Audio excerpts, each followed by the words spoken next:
गुण संधि पर चर्चा करेंगे। तो गुण संधि की परिभाषा और उसके सूत्र को हम लोग देखते हैं। गुण संधि के सूत्र की जब बात करें तो सूत्र है आद गुणः। गुण संधि का जो सूत्र है वो है आद गुणः। इस सूत्र के आधार पर ही इसकी परिभाषा निकलती है। क्या परिभाषा निकलती है? जब आ अथवा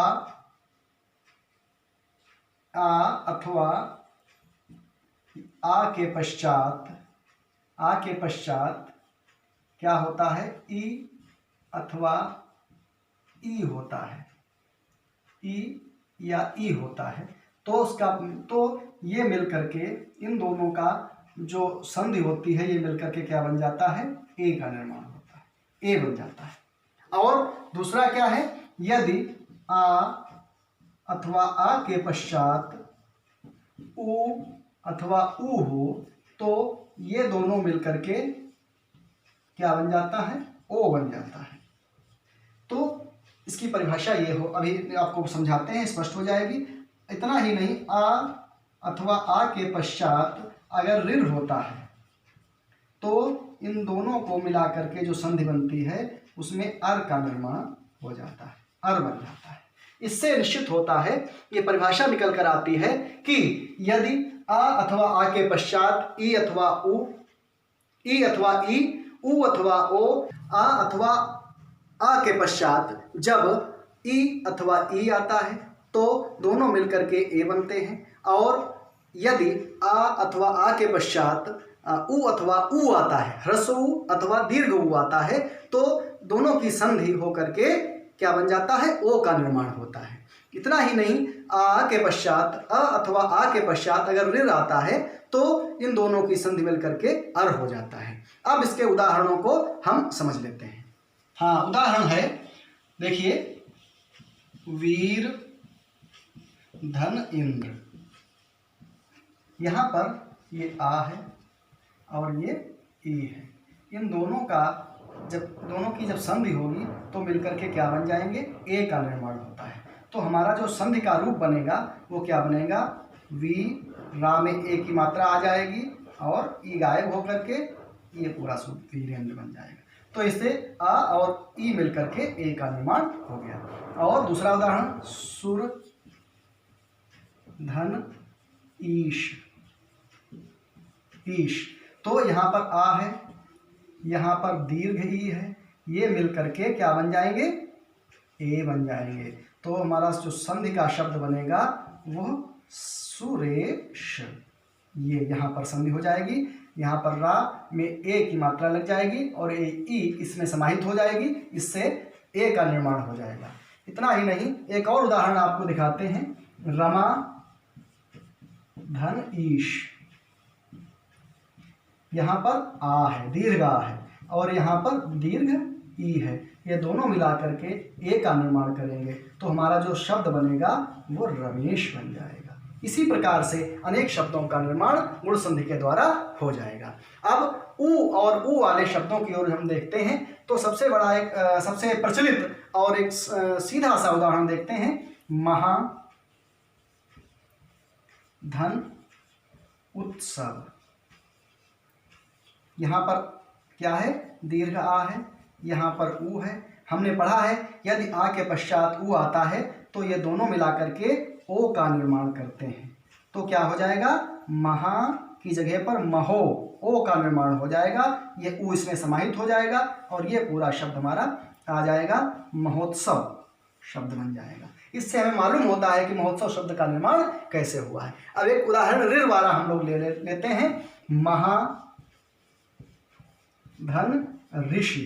देख लीजिए, महा, इसमें दीर्घ आ गया, यहाँ पर ऋ आ गई, तो ये दोनों मिलकर के हमने पढ़ा है आ के पश्चात अगर ऋ आता है तो ये मिलकर के अर का निर्माण करते हैं। तो महा, महर, जो आ ये और ये की संधि हो जाती है, अर बन जाएगा, तो महर, ये मात्रा आ जाएगी, महर्षि शब्द आ जाएगा। ऐसा ही एक उदाहरण और हम लोग देख लेते हैं। देवर्षि। देव धन ऋषि। यहाँ पर भी वही स्थिति आ जाएगी, ये आ है, ये ऋ है, ये दोनों मिलकर के अर का निर्माण करेंगे तो शब्द क्या बन जाएगा, देवर्षि, ये अर हो गया। इस प्रकार से हमारी गुरु संधि संपन्न होती है। अयादि संधि में हम लोग देखते हैं, अयादि संधि का सूत्र हमने लिख रखा है एचो अयवायावः। इस सूत्र के आधार पर इसकी जो परिभाषा है उसको हम लोग समझ लेते हैं। परिभाषा यह है कि जब ए अय अथवा ओ औ के पश्चात कोई भी असमान स्वर आता है, कोई भी विजातीय स्वर आता है, तो उन स्वरों के स्थान पर क्रमशः अय आय अव आव हो जाता है। ये इसकी परिभाषा हुई। अब इसको परिभाषा को हम थोड़ा लिखित रूप में समझ लेते हैं कि अगर ए के पश्चात आ गया तो क्या बनेगा, अय, अय बन जाएगा।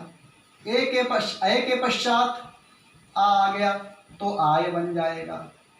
ओ के पश्चात अगर आ गया तो आव बन जाएगा, अव बन जाएगा, अव। और औ के पश्चात अगर आ गया तो आव बन जाएगा। ये हमारे एच हैं। और इनके पश्चात अगर ये कोई भी जातीय स्वर आता है, यहाँ ई भी आ सकता है, वो भी आ सकता है, तो उसकी मात्रा यहाँ पर परिवर्तित हो जाएगी।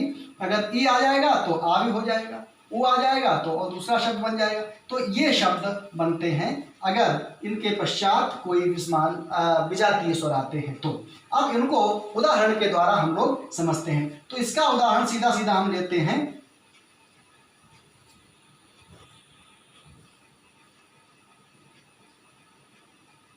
ने धन अनह। देखिए यहाँ पर क्या है, ए है, और यहाँ पर क्या है, आ है। तो ए और आ मिलकर के क्या बन जाएंगे, आय। हमने लिख रखा है आय बन जाएंगे। तो यहाँ पर क्या हो जाएगा, हमारा ने के स्थान पर नय, ये नय बन गया, और नह, नय नह, ये हमारा सूत्र बन जाता है। ये हमारी संधि हो जाती है। इसी प्रकार अन्य उदाहरण की ओर जब हम चलेंगे तो अय है, यहाँ पर दूसरा उदाहरण इसी तरीके से नए धन अकह अगर लिख लेते हैं तो यहाँ पर क्या है, अय है, अय है। अय के पश्चात जब आ जाता है तो हमने पढ़ रखा आय हो जाता है, क्या बन जाएगा, आय। तो इसका जो संधि का स्वरूप है वो क्या होगा, ना, नए की जगह पर ना, य और कह, कहा यहाँ आ जाएगा तो ये नायका बन जाएगा। इस प्रकार से ये अयादि संधि का उदाहरण हो जाएगा। अब ओ तथा आ वाला शब्द देख लेते हैं, उदाहरण एक देख लेते हैं। ओ और ओ के पश्चात अगर कोई विजातीय स्वर आता है तो अब हो जाता है। बहुत सीधा सा सरल उदाहरण है पो धन अना। क्या हो गया, पो की जगह पर ओ है और यहाँ पर आ है, ये दोनों मिलाकर क्या बनेंगे, आव। क्या बन जाएगा, आव। तो पो की जगह पर क्या बनेगा, प व और नह, यहाँ पर जोड़ दिया जाएगा प व नह। तो सीधा सा उदाहरण ओ और आ वाला हो जाएगा। आ वाला एक उदाहरण जब हम देखते हैं तो हमने पढ़ रखा है औ के पश्चात अगर कोई विजातीय स्वर आता है तो वो मिलकर के आव का निर्माण करते हैं। तो पौ धन अकह, यहाँ पर हमने पढ़ रखा है पौ औ हो गया और आ हो गया। तो ये औ और आ मिलाकर के क्या बनेंगे, आव, आव। तो पौ की जगह पर क्या बन जाएगा, पाव, और कह वही बना रहेगा, पाव कह हो गया। इस प्रकार से औ और आ मिलाकर के आव हो गया। अब एक उदाहरण ई वाला देख लेते हैं। नए धन इका, यहाँ पर ए के पश्चात अय के पश्चात ई आ गया तो कोई भी विस्मान स्वर आवे, चाहे आ आवे चाहे ई आवे, तो उसकी मात्रा बस इसमें लग जाती है, बाकी बनेगा अय के पश्चात वाला जो यही है आय। तो यहाँ पर क्या बनेगा, ना ई, क्या बनेगा, ना ई, क्योंकि ई की मात्रा है तो ये ई बन जाएगा, ये बनेगा नाई। तो नए के स्थान पर नाई और का, ये का बन गया, तो यहाँ पर नाई का बन गया। आज हम लोगों ने अयादि संधि और गुण संधि की परिभाषा, उनके सूत्र एवं उनके उदाहरणों को सीखा।